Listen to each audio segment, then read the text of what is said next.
ମୋର ପ୍ରିୟ ଫ୍ୟାମିଲି, ଆଶା କରିବି ସମସ୍ତେ ବହୁତ ହି ଭଲରେ ଥିବ ଏବଂ ଆପଣଙ୍କର ପରିବାରରେ ବି ପ୍ରାୟତଃ ସମସ୍ତେ ବହୁତ ହି ଭଲରେ ଥିବେ। ଫାଇନାଲି ଦେଖନ୍ତୁ, ଯାହାକୁ ଆପଣ ୱେଟ୍ କରିକି ରହିଥିଲେ, ସିଟିଇଟିର ଅନଲାଇନ୍ ଆପ୍ଲାଏ ଆଜି ପାଖରୁ ଆପଣଙ୍କର ଆରମ୍ଭ କରିଦିଆହେଇଛି ଏବଂ ଲାଷ୍ଟ ଡେଟ୍ ଆପଣଙ୍କ ପାଇଁ 18 ଡିସେମ୍ବର ରହିଛି। ପରୀକ୍ଷା ଆପଣଙ୍କର ଆଗାମୀ 8 ଫେବୃଆରୀରେ ଆପଣଙ୍କର ହେବା ପାଇଁ ଯାଉଛି ଏବଂ ୟାର ଫୁଲ୍ ନୋଟିଫିକେସନ୍ ତ ଆସିଗଲା। ତା ସହିତ ମୁଁ ଆପଣଙ୍କୁ ଜଣାଇବା ପାଇଁ ଚାହିଁବି, ଓଟିଇଟିର ମଧ୍ୟ ଏବେ ବି ଦେଖନ୍ତୁ ଆପ୍ଲାଏ ଚାଲିଛି। ଯଦି ଆପଣ ଏପର୍ଯ୍ୟନ୍ତ ବି ଆପ୍ଲାଏ କରିନାହାନ୍ତି, କାଇଣ୍ଡଲି କରିଦିଅନ୍ତୁ। ଲାଷ୍ଟ ଡେଟ୍ ଆପଣଙ୍କର ଆଜି ରହିଛି। ଯଦି ଆପଣ ଆଜି ଆପ୍ଲାଏ କରିପାରୁନାହାନ୍ତି ନା, ଦେନ୍ ଗୋଟେ ବର୍ଷ ଆପଣଙ୍କୁ ୱେଟ୍ କରିବା ପାଇଁ ପଡ଼ିଯିବ। ଓଟିଇଟିର ପରୀକ୍ଷା ଆଗାମୀ ଆପଣଙ୍କର 17 ଡିସେମ୍ବର ହେବା ପାଇଁ ଯାଉଛି। ତ ସବୁ ସାଙ୍ଗ ଯିଏ ବି ଆପଣଙ୍କର ବର୍ତ୍ତମାନ ସିଟି ଫାର୍ଷ୍ଟ ଇୟରରେ ଆପଣଙ୍କର ପଢୁଛନ୍ତି, ସିଟି ସେକେଣ୍ଡ ଇୟରରେ ପଢୁଛନ୍ତି କିମ୍ବା ସିଟି କମ୍ପ୍ଲିଟ୍ କରିଛନ୍ତି, BEd first year, BEd second year, BEd complete କରିଛନ୍ତି, କୌଣସି ବି କଣ୍ଟିନ୍ୟୁ ସାର୍ଟିଫିକେଟର ଆବଶ୍ୟକତା ନାହିଁ। କେବଳ ଯଦି ଆଡମିସନ୍ ଆପଣ କରିଛନ୍ତି ନା, ଦେନ୍ ଆପଣମାନେ ଆପ୍ଲାଏ କରିପାରିବେ ଏବଂ ଆପଣଙ୍କର ସାର୍ଟିଫିକେଟର ଭ୍ୟାଲିଡିଟି ଲାଇଫ୍ ଟାଇମ୍ ଆପଣଙ୍କର ଅଟେ।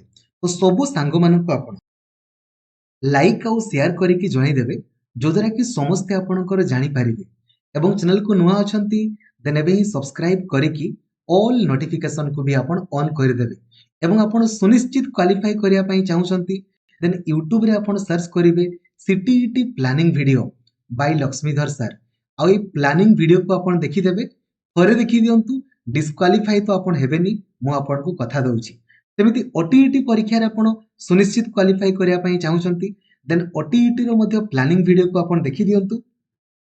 ସବୁଦିନ ଆପଣଙ୍କ ପାଇଁ କ୍ଲାସ୍ ଲକ୍ଷ୍ମୀଧର ସାର୍ ଅଫିସିଆଲ ଆପ୍ଲିକେସନରେ ଆପଣଙ୍କର କରାହେଉଛି। ସବୁଦିନ 8ରୁ 9 ଘଣ୍ଟା ଆପଣଙ୍କ ପାଇଁ କ୍ଲାସ୍ କରାହେଉଛି। ଠିକ ଅଛି।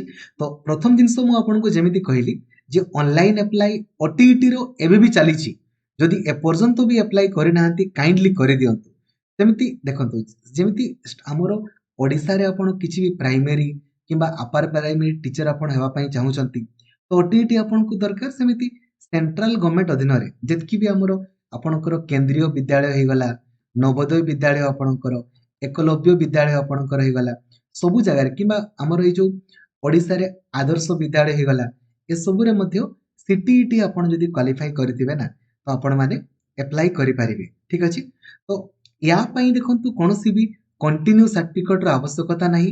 କେବଳ ଯଦି ଆପଣ କୋର୍ସରେ ଆଡମିସନ୍ କରିଥିବେ, କେବଳ CT first year, CT second year, CT complete କିମ୍ବା BEd first year, BEd second year, BEd complete ଆପଣ କରିଛନ୍ତି ନା, ଦେନ୍ ଆପଣମାନେ ଆପ୍ଲାଏ କରିପାରିବେ। ଆପଣ ଆପ୍ଲାଏ କଲା ସମୟରେ ନା ଆପଣଙ୍କୁ ସେ ଶୋ କରିବ ଯେ ଆପଣଙ୍କର ପାସିଂ ଇୟର ଆପଣଙ୍କର କେବେ, ସବୁ ଜିନିଷ ଆପଣଙ୍କୁ ଶୋ କରିବ, କିଛି ଅସୁବିଧା ନାହିଁ। ପରୀକ୍ଷା ଆଗାମୀ 8 ଫେବୃଆରୀରେ ଆପଣଙ୍କର ଏହା ପାଇଁ ଯାଉଛି। ଠିକ ଅଛି। ଏବଂ କେମିତି ଆପଣ କ୍ୱାଲିଫାଇ କରିବେ ତାହା ସମ୍ପର୍କରେ ମୁଁ କହିଦେଲି। କେବଳ ଏଇ ଗୋଟେ ଭିଡିଓକୁ ଦେଖିଦିଅନ୍ତୁ, ଡିସକ୍ୱାଲିଫାଇର ପ୍ରଶ୍ନ ହିଁ ନାହିଁ। ଠିକ ଅଛି। ଏବେ ଦେଖନ୍ତୁ, ପରୀକ୍ଷା 8 ଫେବୃଆରୀ ଦିନ ଆପଣଙ୍କର ହବ। ପେପର 2 ଆଗ ଆପଣଙ୍କର ହବ, ଦେନ୍ ପେପର 1 ଆପଣଙ୍କର ହବ। ଠିକ ଅଛି। ଓବିସି ପିଲାମାନଙ୍କୁ ଯଦି ଖାଲି ଗୋଟେ ପେପର ଆପ୍ଲାଏ କରିବେ 1000 ଟଙ୍କା ପଡିବ, ଦୁଇଟି ପେପର ଆପ୍ଲାଏ କଲେ 1200 ଟଙ୍କା ଆପଣଙ୍କର ପଡିବ। ଏସଟି, ଏସସି, ଦିବ୍ୟାଙ୍ଗ ମାନଙ୍କୁ ଯଦି ଖାଲି ଗୋଟେ ଆପ୍ଲାଏ କରିବେ 500, ବୋଥ ଆପଣଙ୍କର ଆପ୍ଲାଏ କଲେ 600 ଟଙ୍କା ଆପ୍ଲାଏ ଫି ଆପଣଙ୍କର ପଡିବ। ଏବେ କୋଉମାନେ ଆପଣଙ୍କର ଆପ୍ଲାଏ କରିପାରିବେ, ଯେମିତି ମୁଁ ଆପଣଙ୍କୁ କହିଲି, ସମସ୍ତେ ଏକ୍ସାମ ପ୍ୟାଟର୍ନ ଆପଣଙ୍କର ସବୁ ଜିନିଷ ପ୍ଲାନିଂ ଭିଡିଓରେ ମୁଁ ଆପଣଙ୍କ ସହିତ ଡିସ୍କସନ କରିଛି, ଆପଣ ଦେଖିଦେବେ, କିଛି ନାହିଁ। ଏବେ ଆପଣମାନଙ୍କର ପ୍ରଶ୍ନ କେବଳ ସାର୍ ଆମର ଓଡ଼ିଶାରେ କୋଉ କୋଉ ଜାଗାରେ ଆପଣଙ୍କର ପରୀକ୍ଷା ହବ। ଦେଖନ୍ତୁ, ଓଡ଼ିଶାରେ ଆମର କେବଳ ଭୁବନେଶ୍ୱର ଆଉ ସମ୍ବଲପୁରରେ ପରୀକ୍ଷା ହବ। ତେଣୁକରି ଯଦି ଆପଣ ପରୀକ୍ଷା ଦେବା ପାଇଁ ଯାଇପାରିବେ, ଦେନ୍ ଦିଅନ୍ତୁ। ଆଉ ପରୀକ୍ଷା ଦେବା ପାଇଁ ଯିବେନି କଣ ପାଇଁ, ଦେଇଦେବେ ନା। ଦେଇଦେଲେ ଭଲ। ଏବେ ଏଗୁଡା ପୂର୍ବରୁ 2 ଥର ହଉଥିଲା, ଏବେ ଗୋଟେ ଥର ମାତ୍ର ଆପଣଙ୍କର ହଉଛି। ଥରେ କ୍ୱାଲିଫାଇ କରିଦିଅନ୍ତୁ, ଲାଇଫ୍ ଟାଇମ୍ ଆପଣଙ୍କର ଭ୍ୟାଲିଡିଟି ରହିବ। ଠିକ ଅଛି। ଆପଣ ଯଦି କହିବେ, ହେଲେ ମୁଁ ଏହା ପାଇଁ ଆପଣଙ୍କର ନୋଟିଫିକେସନ ଆପ୍ଲାଏ ଭିଡିଓ ମଧ୍ୟ ଆପଣଙ୍କର ବନେଇଦେବି ଆପଣଙ୍କ ପାଇଁ। କୌଣସି ବି କଣ୍ଟିନ୍ୟୁ ସାର୍ଟିଫିକେଟର ଆବଶ୍ୟକତା ନାହିଁ, ଡାଇରେକ୍ଟ ଆପଣ ଆପ୍ଲାଏ କରିପାରିବେ। ଠିକ ଅଛି। ବହୁତ ହି ବଢିଆ। ତେଣୁ ସମସ୍ତଙ୍କୁ ଆପଣ ଜଣାଇ ଦିଅନ୍ତୁ। ଆଉ ପାସ୍ ମାର୍କ ବଗେରା ଆପଣଙ୍କର ପ୍ଲାନିଂ ଭିଡିଓ, ଏଇ ପ୍ଲାନିଂ ଭିଡିଓକୁ ଆପଣ ଦେଖିଦେବେ। Thank you. ଜୟ ଜଗନ୍ନାଥ। ଧନ୍ୟବାଦ। Thank you.